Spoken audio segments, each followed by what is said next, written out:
अमित शाह ने कहा कि पूर्वांचल मच्छर और माफिया से मुक्त हो गया। अब सीएम योगी आदित्यनाथ एक और बड़ी पहल करने की तैयारी में है। आजमगढ़ में विश्वविद्यालय की आधारशिला रखे जाने के मौके पर उन्होंने देश में बदनाम आजमगढ़ का नाम बदलने के संकेत दिए। उन्होंने कहा कि आजमगढ़ का ये विश्वविद्यालय सचमुच में आजमगढ़ को आर्यमगढ़ बना देगा, इसमें कोई संदेह नहीं होना चाहिए। केंद्रीय गृह मंत्री अमित शाह आजमगढ़ में राज्य विश्वविद्यालय की आधारशिला उन्होंने रखी और शाह ने इस विश्वविद्यालय का नाम महाराजा सुहेलदेव के नाम पर रखने के लिए मुख्यमंत्री से आग्रह किया। शाह के भाषण समाप्त होते ही योगी आदित्यनाथ ने इस नए राज्य विश्वविद्यालय का नाम महाराजा सुहेलदेव के नाम पर रखने का ऐलान भी कर दिया। इस मौके पर पिछली सरकारों पर हमला बोलते हुए योगी ने कहा कि ये वही आजमगढ़ है जब 2014 और 17 में यहाँ पहले का नौजवान देश के अंदर कहीं जाता था तो होटल में कमरा नहीं मिलता था, धर्मशाला का कमरा नहीं मिलता था, पहचान का एक संकट खड़ा हो गया था। बिना किसी पार्टी का नाम लिए योगी ने कहा कि हमें ये जानना चाहिए कि ये पहचान का संकट खड़ा करने वाला कौन लोग थे। ये वही लोग थे जो जाति के नाम पर बांटने वाले थे, लेकिन अपने परिवार की जेब भरते थे। सीएम योगी ने कहा कि आजमगढ़ राज्य विश्वविद्यालय अगले सत्र से प्रारंभ हो जाएगा और आजमगढ़ और मऊ के 400 महाविद्यालयों के 2,66,000 बच्चों को इस विश्वविद्यालय से संबद्ध करके यहां डिग्री देने का भी काम किया जाएगा। मुख्यमंत्री ने कहा कि मुझे याद है जब यूपी में 2017 में भाजपा की सरकार बनी थी, तब अमित शाह ने कहा था कि पूर्वांचल एक्सप्रेसवे इस तरह से बनाया जाना चाहिए कि ये आजमगढ़ और पूर्वांचल के विकास की रीढ़ बने। समाजवादी पार्टी के प्रमुख और पूर्व मुख्यमंत्री अखिलेश यादव का आजमगढ़ संसदीय निर्वाचन क्षेत्र है और यादव लगातार मुख्यमंत्री पर नाम बदलने और रंग बदलने का आरोप लगाते रहे हैं।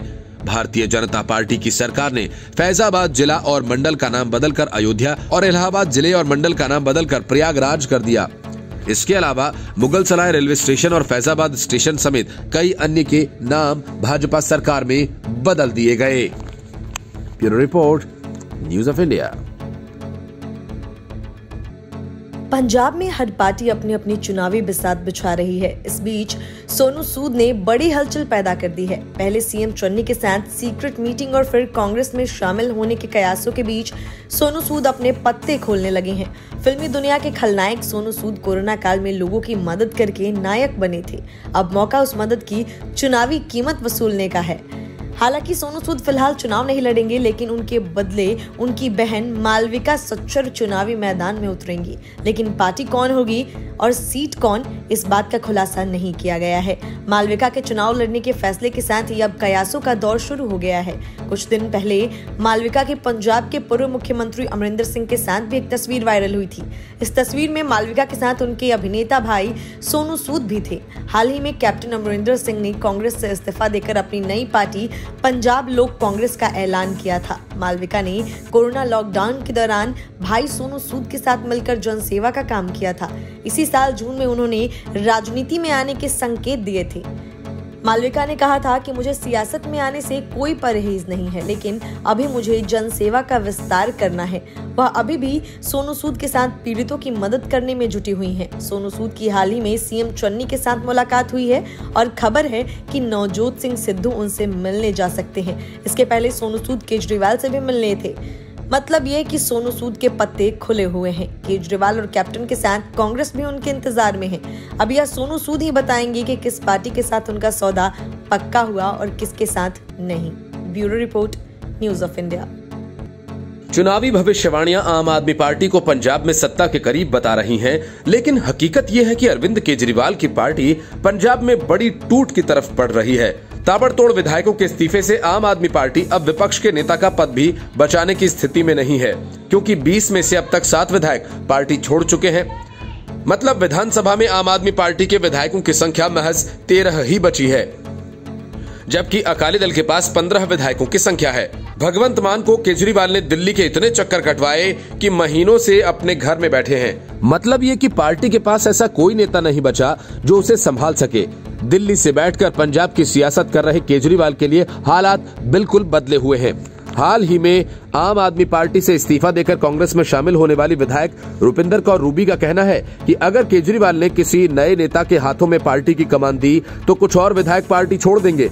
2017 में हुए विधानसभा चुनाव में आम आदमी पार्टी के कुल 20 विधायक चुने गए थे, लेकिन पिछले 4.5 सालों में 7 विधायकों ने पार्टी से इस्तीफा दे दिया।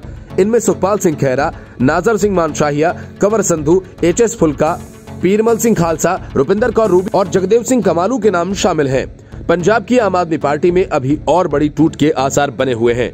पंजाब विधानसभा चुनाव से पहले ही आम आदमी पार्टी को झटके पर झटके लगने शुरू हो गए हैं।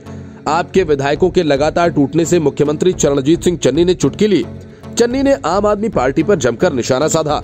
उन्होंने कहा कि आम आदमी पार्टी के विधायकों की संख्या अब शिरोमणि अकाली दल से भी कम हो चुकी है। उसका राज्य में प्रमुख विपक्षी दल का दर्जा छिन सकता है।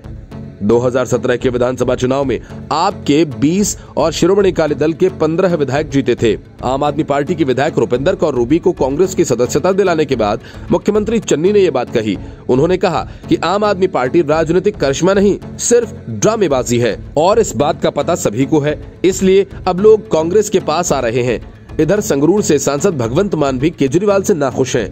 भगवंत मान खुद भी पंजाब में सीएम फेस न बनाए जाने से निराश हैं। रुपिंदर कौर रूबी का कहना है कि वो कुछ महीने पहले भगवंत मान से मिली थी, वह काफी निराश थे।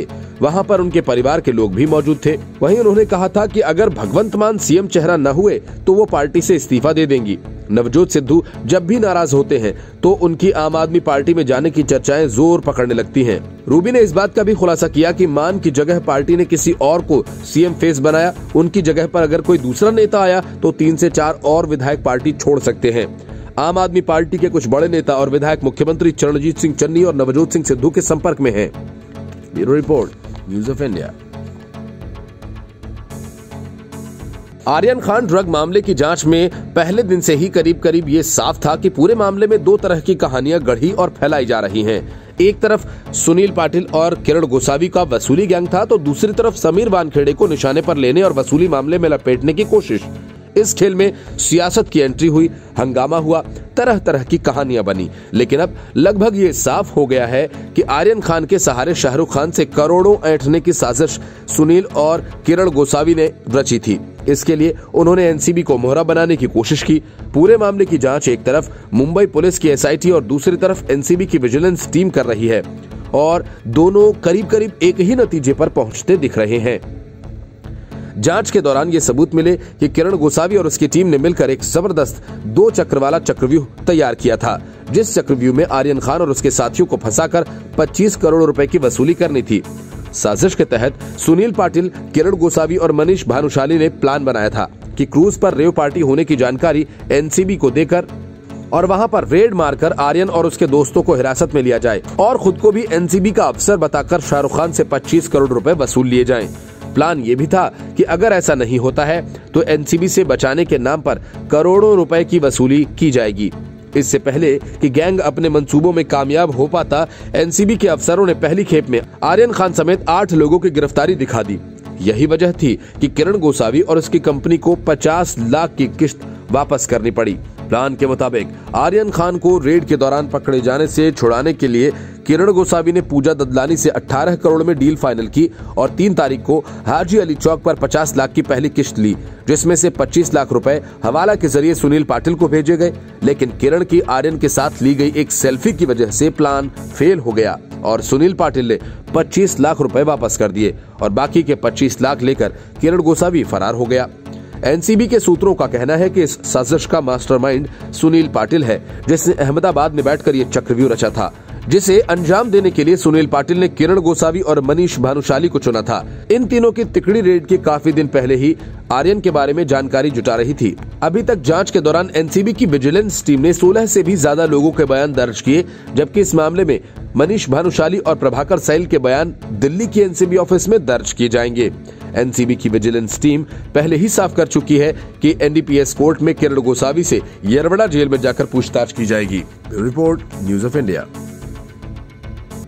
केरल के राज्यपाल आरिफ मोहम्मद खान वाराणसी पहुंचे 3 दिवसीय संस्कृति संसद में शिरकत करने, लेकिन यहां उन्होंने सबसे पहले जुन्ना के गीत गा रहे अखिलेश यादव और उनके चेले चपाटों सहित हिंदुत्व की तुलना बोको हरम और आईएसआईएस के साथ करने वाली कांग्रेस को अपनी रडार पर लिया। अखिलेश यादव पर निशाना साधते हुए आरिफ मोहम्मद खान ने कहा कि जिन्ना के दादा मुसलमान नहीं थे और उनके बाप आपकी उम्र में मुसलमान हुए हैं। इसके बाद उन्होंने सलमान खुर्शीद और कांग्रेस को भी कटघरे में खड़ा किया।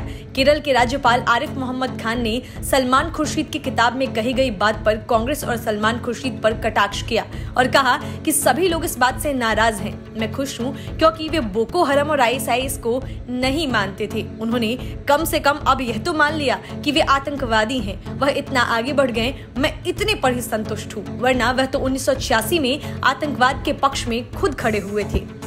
असल में शहबानू मामले में सलमान खुर्शीद सुप्रीम कोर्ट के फैसले के खिलाफ थी और कोर्ट के फैसले को पलटने में उन्होंने पार्टी का साथ दिया था, लेकिन आरिफ मोहम्मद खान ने इसी बात पर कांग्रेस छोड़ दी थी। राज्यपाल आरिफ ने आगे कहा कि यह आपके जीवंत होने का सबूत है कि ऐसे लोग आप पर हमला कर रहे हैं, इसका स्वागत कीजिए। इसके साथ ही केरल के राज्यपाल आरिफ मोहम्मद खान ने कहा कि भारतीय संस्कृति इतनी समावेशी है जहां रावण के खिलाफ उनके दुष्ट व्यवहार के लिए कार्रवाई होती है। उन्होंने कहा कि पूरे विश्व ने इस संस्कृति को अपनी सोच के तौर पर नहीं बल्कि जरूरत के तौर पर अपनाया है।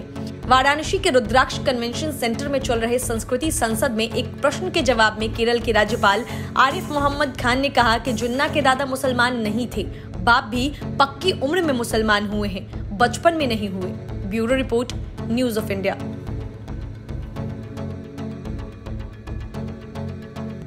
प्रियंका वाड्रा ने उत्तर प्रदेश में शुरुआत तो अखिलेश यादव को अपने सांचे में ढालने से शुरू की थी।